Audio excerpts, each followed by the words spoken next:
बंधुगण आज बस्ती सुरक्षा मंचर सांबादिक सम्मेलन उपस्थित समस्त सांबादिक बंधु मुख्य उद्देश्य होची उच्छेद नुहे वर्तमान रोथुबार जमी उपर अधिकार दाबी रे बस्ती सुरक्षा मंचर तृतीय सम्मेलन महासमावेश सर्वभारतीय कन्वेंशन संपर्क में आलोचना जे जो बस्ती बासिंदा को सहरर जीवन रेखा जमी माने मनीष जीवन हूँ मूल्यवान जमी नुहे जो कथा कही राज्य सरकार आज विश्व पुरस्कार पाई बस्ती बासिंदा को अनेक योजना होती से योजना से जवाहरलाल नेहरू सहरांचल नवीकरण योजना ठू आरंभ करी वाल्मीकि आंबेडकर आवास योजना धरावी मॉडल योजना 2011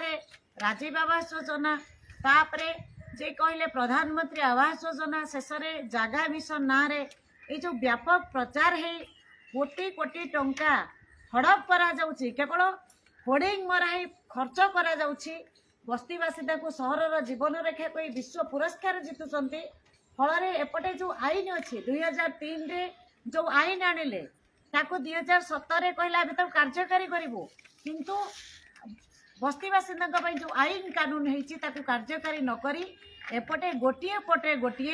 योजना गोटे पटे एपटे गोटे पटे हूँ भांगिया सरकार योजना षड्यंत्र भांगी बस्ती भांगिकी नुआ बस्ती गढ़ुंट आपण मैंने जानते जे कि जे बस्ती सुरक्षा मंच लड़े कर कर्मस्थली निकट में बासस्थान अधिकार दाबी कहा अनुग्रह नुहे आम आमर अधिकार चाहूँ जे बस्ती भंगा संपूर्ण निषिद्ध करने दाबी रे बस्ती सुरक्षा मंच तार संगठन को सुदृढ़ करने आंदोलन जारी रखी आज तृतीय सम्मेलन बस्ती सुरक्षा मंच करने जाऊँगी प्रथम सम्मेलन 2011 मसीह करथिला 2015 बस्ती सुरक्षा मंचर द्वितीय सम्मेलन होता वर्तमान 2022 तृतीय सम्मेलन करने जाऊँगी जे कारण जे बस्ती बासिंदा को आपण मैंने जानते सब कही 2022 सुधा आम समस्त को घर देवु हाउसिंग फॉर ऑल एपटे केवल योजना योजना करी लोकों भितर जो धुआ बाड़ सृष्टि कर सरकार जो दमुआ नीति रही पर्दाफाश करने दाबी रे बस्ती सुरक्षा मंच आज आह्वान देती समस्त बस्ती बासिंदा एक हेबा सरकार जो चक्रांत रही आसंता डिसेम्बर 16 तारीख समस्त बस्ती बासिंदा विधानसभा को आसिया बस्ती सुरक्षा मंच निवेदन करपण मैंने जानते गत 1.5 मास है बस्ती सुरक्षा मंचर सभ्य संग्रह अभियान चली प्रत्येक बस्ती रे मीटिंग चली प्रत्येक बस्ती रे सम्मेलन चली कमिटी करा जाउछि एठी करिकी डिसेम्बर 16 रे समस्त बस्ती बासिंदा निज निज बस्ती कमिटी बैनर नहीं विधानसभा आसिया बस्ती सुरक्षा मंच आज आह्वान करिछि डिसेम्बर 17 रे केवल जो माने प्रतिनिधि जो माने बस्ती कमिटी स्थिर करिवो से प्रतिनिधि मध्य सम्मेलन को आसीबे 17 तारीख रे डिसेम्बर 18 रे सर्वभारतीय स्तर रे एक कन्वेंशन हम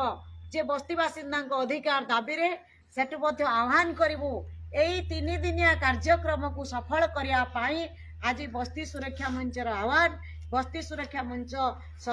सांबादिक सम्मेलन उद्देश्य रही आपण मैंने जानते दीर्घ 22 वर्ष भितर अनेक बस्ती को भांगी पाखापाखि 200 रु अधिका बस्ती को सरकार बुलडोजर भांगी पुलिस लगाई लाठी प्रहार है लोक को जेल है जोरीमाना है